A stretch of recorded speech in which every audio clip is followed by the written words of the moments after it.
अस्सलाम वालेकुम जी। आज का हमारा टॉपिक है कॉन्सिक्वेंसेस ऑफ लॉरेंस ट्रांसफॉर्मेशन में हम देखने वाले हैं ट्रांसफॉर्मेशन ऑफ वेलोसिटी। फिर हम लॉरेंस वेलोसिटी ट्रांसफॉर्मेशन को देखेंगे नॉन रिलेटिविस्टिक लिमिट्स अप्रोच के लिए। फिर इसी कांसेप्ट को दोबारा देखेंगे आइंस्टाइन के पोस्टुलेट के कॉन्सिक्वेंसेस के तौर पे। तो रिलेटिविस्टिक एडिशन ऑफ वेलोसिटी यहाँ पे भी देखी जाएगी। तो शुरू करते हैं। पहले लॉरेंस ट्रांसफॉर्मेशन का नतीजा देखते हैं कि ट्रांसफॉर्मेशन ऑफ वेलोसिटी कैसे है। लेट्स से हम कहते हैं कैसे वेलोसिटी ट्रांसफॉर्म होंगी एक फ्रेम ऑफ रेफरेंस से दूसरे फ्रेम ऑफ रेफरेंस में, जबकि हमारे पास वो लॉरेंस की जो ट्रांसफॉर्मेशन इक्वेशन है वो तो चार ही है, एक्स के लिए, वाई के लिए, जी के लिए और टाइम के लिए। तो शुरू करते हैं। लॉरेंस ट्रांसफॉर्मेशन इक्वेशन को हम यूज करेंगे वेलोसिटी के लिए कि जो पार्टिकल हमने मेजर किया है एक फ्रेम एस फ्रेम में, जिसकी वेलोसिटी उस वक्त v प्राइम थी, और उसी पार्टिकल को एक दूसरे फ्रेम जिसे हमने एस प्राइम कहा है, उस वक्त उसकी वेलोसिटी u थी s के लिहाज से, यानी एस प्राइम फ्रेम की वेलोसिटी s के लिहाज से u है। तो अब सादा सादा बात करें, कितने फ्रेम हो गए? दो, s और s प्राइम। s प्राइम के अंदर वो s के अंदर वो पार्टिकल चल रहा है v वेलोसिटी से, जबकि एस प्राइम एस के लिहाज से चल रहा है यू वेलोसिटी के लिहाज से। तो दो वेलोसिटियां कंफ्यूज नहीं करनी। यू वाली फ्रेम की वेलोसिटी है, फ्रेम ऑफ रेफरेंस की, वी वाली पार्टिकल की वेलोसिटी है। लेट्स से जो ऑब्जर्वर एस में है वो कहता है पार्टिकल चल के गया है x1 y1 z1 t1 से x2 y2 z2 t2 से, मगर उसी पार्टिकल को जब एस प्राइम से देखा जाता है वो कहता है नहीं जी, इसके चल के गया है x1 prime y1 prime z1 prime t1 prime से x2 prime y2 prime z2 prime t2 prime तक, यानी हर कोई अपने अपने फ्रेम ऑफ रेफरेंस के लिहाज से देख रहा है। फिर अब जब हम उसको vx प्राइम की वेलोसिटी की कैलकुलेशन करना चाहते हैं कि भाई सेकंड जो s प्राइम के अंदर वेलोसिटी कितनी है, तो हम कहेंगे जो vx प्राइम है वो वेलोसिटी का कंपोनेंट होगा with respect to s prime. तो कैसे निकलेगा?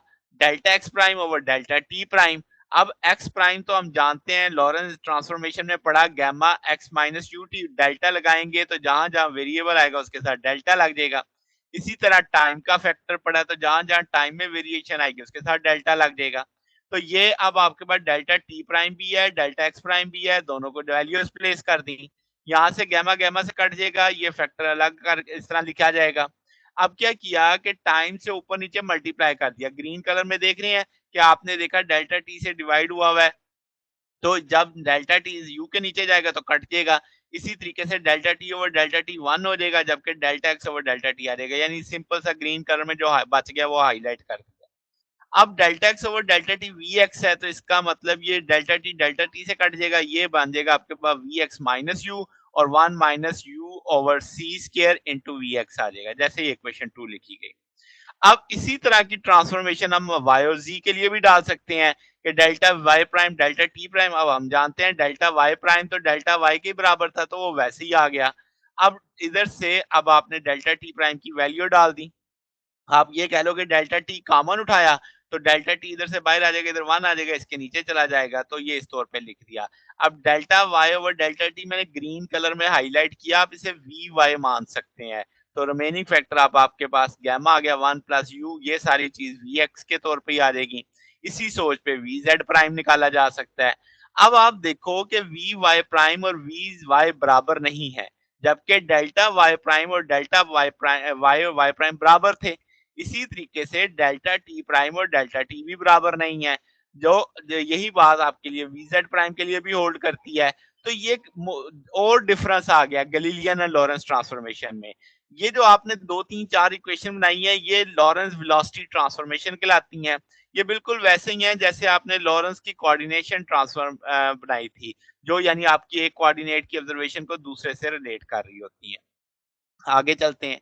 अब जो लॉरेंस वेलोसिटी ट्रांसफॉर्मेशन है, ये हमें बताता है कि जो आइंस्टाइन का जो सेकंड पोस्टुलेट था कि जो आपकी स्पीड के कांस्टेंट होने के मुतालिक था, कि जो स्पीड c है एक ऑब्जर्वर जो मेजर करेगा वही स्पीड c दूसरा भी ऑब्जर्वर मेजर करेगा। ये अब मैं आगे चल के इसका प्रूफ भी दूंगा बकायदा कि वाकई लॉरेंस के अंदर ये चीज प्रूफ हो जाती है।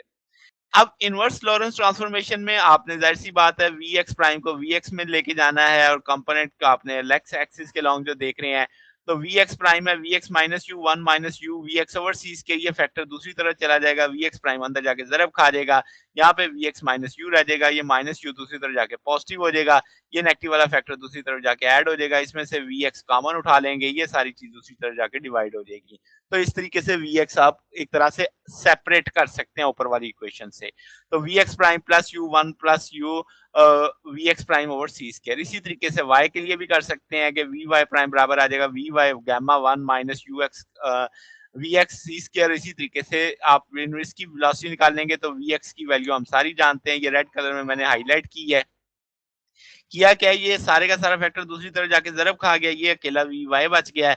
इस जगह Vx की वैल्यू जो हमने निकाली है, जो ऊपर ये निकली है, इसको मैंने हाईलाइट कर दिया रेड कलर में कि ये हमने इसमें वैल्यू प्लेस की है।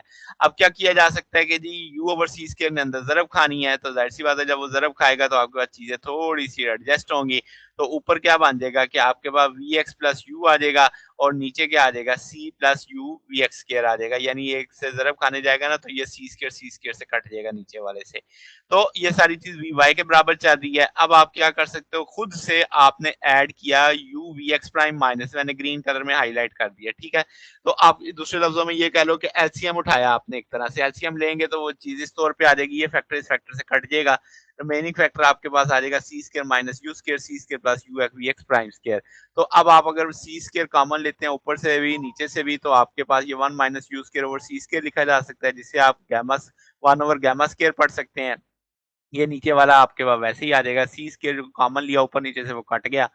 अब आपके पास ये गामा स्क्वायर मैंने मैजेंडा कलर में हाईलाइट कर दिया था, गामा गामा से कट जाएगा, ये नीचे गामा ही बचेगा आपके पास। तो ये चीज अब आपने क्या किया, वी लिख दी एडजस्ट करके कि वी वाई प्राइम ऊपर सिर्फ बच गया, ऊपर सिर्फ वी वाई प्राइम आ जाएगा ना, नीचे आ जाएगा gamma 1 plus U V X square over सी स्क्वायर आ जाएगा। ये वी वाई निकाल लिया, इसी तौर पे वी जेड निकाला जा सकता है। अब जो वेलोसिटी की ट्रांसफॉर्मेशन है नॉन रिलेटिविस्टिक लिमिट के लिए, यानी जब सी अप्रोच करता है इन्फिनिटी को, तो u बाई सी स्क्वायर को आप जीरो मान लोगे, तो जहां जहां u बाई सी आ रही है जीरो हो जाएगा। तो अब आपके पास ये Vx माइनस यू बचेगा आपके पास, इसी तरीके से ये Vy बचेगा, ये Vz बचेगा, जैसे मैंने यहाँ पे हाईलाइट कर दिया आपके पास। तो अब आपके पास नॉन रिलेटिविस्टिक लिमिट में ये बिल्कुल गैलीलियन ट्रांसफॉर्मेशन में चला जाता है, यानी जो रिजल्ट गैलीलियन ट्रांसफॉर्मेशन दे रहा था वही अब आपके पास आ जाएगा। आगे चलते हैं, ये जैसे आप इसमें देख भी सकते हैं कि गैलीलियन ट्रांसफॉर्मेशन में जो रिजल्ट्स हैं और रिलेटिविस्टिक के जो रिजल्ट्स हैं वो स्पीड के साथ आप देख सकते हैं कि वो शिफ्ट हो रहे हैं। अच्छा, अब आपने क्या किया कि देखना है कि आया कि भाई ये स्पीड ऑफ लाइट के साथ इक्वेशनें कैसे चलती हैं, तो Vx बराबर c के कर लेते हैं, Vx प्राइम v प्राइम के बराबर कर लेते हैं, वो वैल्यू इसमें Vx में डाल देते हैं कि जहां Vx आ रहा था उसकी जगह c आ जाएगा, जहां Vx प्राइम आ रहा था उसकी जगह v प्राइम आ जाएगा। तो ये वैल्यू c के बराबर ही आ जाएगी, इसमें वैल्यू प्लेस करने। तो इसका मतलब जो पार्टिकल c वेलोसिटी से चलेगा, चाहे आप उसे s फ्रेम में देखो चाहे s प्राइम फ्रेम में देखो, दोनों जगह स्पीड क्या आएगी, c आएगी। तो जो वेलोसिटी है एस प्राइम की, उसका कोई इफेक्ट नहीं होगा स्पीड ऑफ लाइट पे। यही चीज वेरिफिकेशन है कि जो लॉरेंस ट्रांसफॉर्मेशन है ये कंसिस्टेंट है किसके साथ, पोस्टुलेट सेकंड पोस्टुलेट के साथ, कि वेलोसिटी ऑफ लाइट आपकी कांस्टेंट रहती है। तो इसका मतलब ये माइकलसन मोरले एक्सपेरिमेंट भी यही कहता था कि आप जहां मर्जी जाके चल जाओ, आपकी वेलोसिटी ऑफ लाइट में कोई फर्क नहीं आ रहा था। फिर अब अगर हम आइंस्टाइन के पोस्टुलेट के लिहाज से देखें तो रिलेटिविस्टिक एडिशन ऑफ वेलोसिटी का कंसेप्ट आ जाता है। लेट्स से हमारी जो टाइमिंग डिवाइस है उसको हम थोड़ा सा मॉडिफाई करते हैं।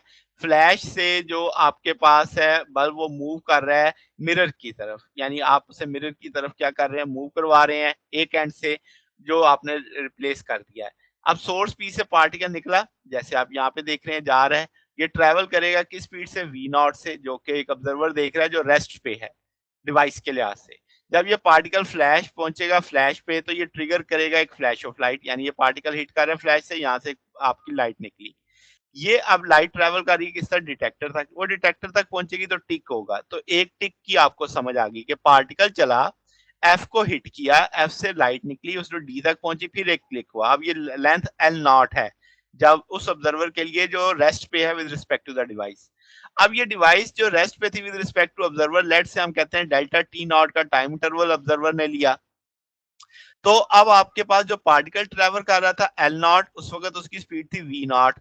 अब जो हाई बीम ट्रेवल कर रही थी उसने भी फासला तो उतना ही तय किया एल नॉट, मगर उसकी स्पीड तो सी थी। तो अब आप डेल्टा टी नॉट निकालोगे, L naught over V naught plus L naught over C. अब अगर मैं कहूं कि ये डिवाइस मूव कर रही है विद रिस्पेक्ट टू ऑब्जर्वर, पहले तो रेस्ट पे थी। तो अब हम कहेंगे कि जो ऑब्जर्वर एस है वो एक सीक्वेंस ऑफ इवेंट्स ऑब्जर्व करेगा टाइमिंग डिवाइस में। क्या? कि जो पार्टिकल मिट होगा उसकी स्पीड v है, अकॉर्डिंग टू एस वो एफ फ्लैश तक पहुंचेगा कितने टाइम में? डेल्टा टी टाइम में। और वो कितना फासला तय करेगा? v डेल्टा टी वन, जो कि एल लेंथ कवर करेगा, एडिशनल डिस्टेंस होगा u डेल्टा टी वन। अब आपके पास क्या है कि आपके पास v डेल्टा टी वन बराबर आ जाएगा l उसकी लेंथ चलते वक्त plus u delta t one जो उसने तय किया डिवाइस ने। तो इसी तरीके से वापसी पे जब हम देखेंगे तो उसका distance c delta T two होगा, क्योंकि लाइट थी, l लेंथ जो लेस हो जाएगी क्योंकि वापसी पे आ रहा है ना टक्कर खा के, इस दौरान वो आगे चल रहा है, तो माइनस साइन आ जाएगा u डेल्टा टी टू। तो ये आपके पास आ गया। तो अब आपके पास अगर हम दोनों 2 और 3 से देखें तो आप delta t one delta T two निकाल सकते हैं। आप इसमें से डेल्टा टी वन कॉमन ले सकते हैं, तो वो L over V minus U delta T two आ जाएगा L over C plus U. दोनों वैल्यूज लग जाएंगी यहाँ पे। एल कॉमन उठा लें, एलसीएम लेके से सॉल्व किया जा सकता है। तो यहाँ से हम जानते हैं ये तो एक डेल्टा टी की ये वैल्यू आ गई। एक डेल्टा टी हम पहले निकाल चुके हैं, delta T not one minus you square over C square. दोनों को कंपैरिजन में डाल दो, लेफ्ट साइड सेम है तो राइट साइड सेम आ जाएगी। तो ये वैल्यूज आपके पास आ जाएंगी। अब क्या है जनाब कि आपके पास ये जो वैल्यू आई और यहाँ पे जो वैल्यू आई आपके पास, आपने इसमें ये जो जैसे मैंने कहा कि 1 और 4 को 5 में डाल दो। तो 1 आपके पास क्या है? दिस वन है डेल्टा टी नॉट, और ये 4 आपके पास ये है। ये दोनों वैल्यूज लग गई, डेल्टा टी की वैल्यू भी लग गई, डेल्टा टी नॉट की वैल्यू भी लग गई। वो वैल्यू मैंने एक ब्लू कलर में हाईलाइट कर दी है किसकी? डेल्टा टी नॉट की। ग्रीन कलर में हाईलाइट कर दी है डेल्टा टी की। अब वो जब वैल्यू हाईलाइट की है तो अब आपके पास क्या है? ये नीचे जो बटे में फैक्टर है दूसरी तरफ चला जाएगा। ये मैंने आपके पास हाईलाइट कर दिया इस तरीके से। अब आपने क्या किया कि एल बराबर होता है एल नॉट के, वो वैल्यू आपने एल की लगा दी। अब ये जो आपको नजर आ रहा है ये दूसरी तरफ जाएगा, स्क्वायर रूट वाला 1 हो जाएगा, एल नॉट से कट जाएगा। अब आप इसका एलसीएम उठा लो तो C square minus you square over C square आ जाएगा। इधर से भी आप क्या कर सकते हो कि आप जब इसका एलसीएम उठाओगे तो V not C plus C square आ जाएगा। ये नीचे वाला सी स्क्वायर उठ के इस तरफ आ गया है। ये सी स्क्वायर माइनस यू स्क्वायर को आप अलग ए प्लस बी ए माइनस बी के कंसेप्ट से लिख सकते हो। यहाँ पे आप जब इसका एलसीएम लोगे तो आप इसको सॉल्व करोगे, यू यू से कट जाएगा। तो अब आपके पास सी प्लस यू से कट सकता है। तो ये टूल आपके पास इस तौर पे आ जाएगा। अब आपने क्या किया? क्रॉसिंग कर देनी है कि ये सारा चीज लेफ्ट पे चल जाएगी, ये सारी चीज राइट पे आ जाएगी। इनको आपस में ज़रब दे देनी है। जब आप इनको ज़रब देके खोल के लिखेंगे तो कुछ फैक्टर जो लेफ्ट और राइट पे सेम है वो कट जाएंगे। ग्रीन वाला ग्रीन से, रेड वाला रेड से कट जाएगा, रिमेनिंग ये आ जाएगा आपके पास। अब आपने क्या करना है कि जनाब जो factor v not c square है, यानी आपने सी स्क्वायर वाले एक तरफ कर लिए हैं, बाकी फैक्टर एक तरफ कर दिए हैं। तो आपके पास इसमें से सी स्क्वायर कॉमन उठा लेंगे, इसमें से वी कॉमन उठा लेंगे। तो आप इसमें सी स्क्वायर जो मैजेंटा कलर में मैंने हाईलाइट कर दिया, दूसरी तरफ जाके डिवाइड कर दिया, ये अंदर चला गया। 1 plus V naught U over सी स्क्वायर आ जाएगा। ये सारा वी नॉट प्लस यू है, इस सारे जो येलो कलर है दूसरी तरफ ले जाके डिवाइड करेगा। तो ये रिलेटिविस्टिक वेलोसिटी एडिशन आ जाएगी आपके पास। जब वी नॉट अगर सी के बराबर हुआ तो वी किसके बराबर आ जाएगा? सी के, जो कि आइंस्टाइन के पोस्टुलेट के मुताबिक है कि आप मैक्सिमम सी तक ही जा सकते हैं। तो ये हमारे पास आज का टॉपिक है। अगर आपको इसमें कोई बात पूछनी हो, डाउट हो तो नीचे कमेंट्स में पूछ सकते हैं। वीडियो अच्छी लगी हो तो वीडियो को लाइक कीजिएगा, दोस्तों के साथ शेयर कीजिएगा, चैनल को सब्सक्राइब कर दीजिएगा। अब तक के लिए इतना ही, बाकी इंशाल्लाह फिर नेक्स्ट देखेंगे। ओके, अल्लाह हाफिज।